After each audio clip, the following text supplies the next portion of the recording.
wrestling world is aware, and as I'm sure most of you are aware, Christmas Eve, 1985, international wrestling and you, the wrestling fan, suffered a very, very grievous loss when, in a very unfortunate automobile accident, Pierre Mad Dog Lefebvre, Tarzan the Boot Tyler, and referee Adrien Desbois, all unfortunately and much before their time, lost their lives due to a traffic mishap. We're going to take this opportunity now to take one last look at Pierre Mad Dog Lefebvre, at Tarzan Tyler, and later in the program at referee Adrien Desbois. What I can say to you fans is this: I and you may well have disagreed much of the time with the tactics in the ring of both Pierre Mad Dog Lefebvre and Tarzan the Boot Tyler. However, those were tactics in the ring alone. The men were all professionals.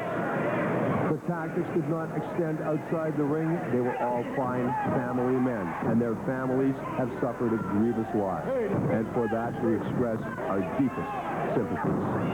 I can tell you that I personally have known for the last 10 or 12 years all three of the individuals.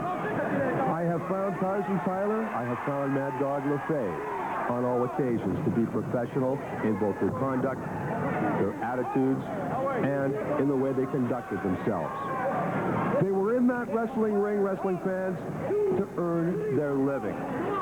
Whether or not we disagree with the tactics is unimportant to the fact that they provided you with untold thrills and a great deal of wrestling enjoyment.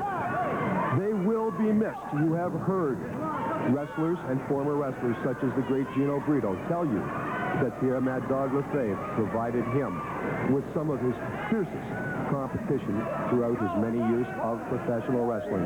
He was a complete wrestler. He could wrestle within the rules scientifically. He chose to roughhouse it. He was well suited for that role. Tarzan the Boot Tyler, 30-odd years within this world of professional wrestling. As I said, both men asked no quarter. They gave none. They were true professional wrestlers. The way they conducted themselves in the ring was the way they made their living. It had nothing to do with the way they conducted their lives. They were all fine, upstanding individuals and citizens. As a final statement, all I can say is this: I personally will miss all three individuals. I've known them for many years. The wrestling world will miss the capabilities, will miss the fire, will miss the excitement that was provided to them, and you fans shall. The excitement that was provided to you by Pierre Mad Dog Lefebvre, Tarzan Tyler, and Adrien Desbois. All three individuals we will miss sorely for many years. Stay with us. Here on International Wrestling, one of the most controversial incidents to have occurred throughout the world of professional wrestling recently.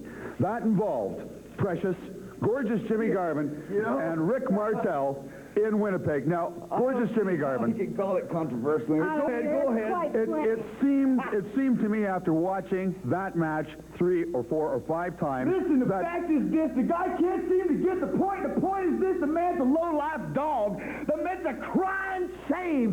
It's a crying shame that a gentleman like myself has to search through Northern Ontario, or Quebec, or Manitoba, or just the whole fact of being up here in Canada for a low-life dog like Ricky Martel. Because I'm going to tell you something. If you're listening to me now, you better never, ever touch my squeeze again. The man obviously don't know how to treat a woman. Everybody in the world has seen Ricky Martel attack my main squeeze. But it seemed that there's a possibility that perhaps you may have propelled. For me. Don't you talk where I'm talking. But it seemed like you might have propelled. Don't even listen to this way. Shut your mouth, why don't you? Tell her, baby. Leave me alone, and you better never touch me again, that French pig. You better leave me alone. He don't know what kind of trouble he's in, you know.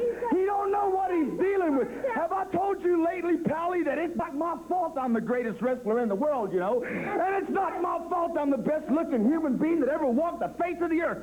But it's gonna be my fault when I corner that low-life French pig dog, Ricky Martel. He's gonna get the wrestling license. He's gonna have to get the commission. He's gonna have to get the promoters. We got promoters in North Bay, Sault Ste. Marie. We got them up in Quebec City. We have them all over Canada trying to bid. But we can't find him. We can't find him. We don't know where the dog is, but we know one thing. When we find him, we're going to... Wrestling fans, I don't know what to say. Wrestling fans,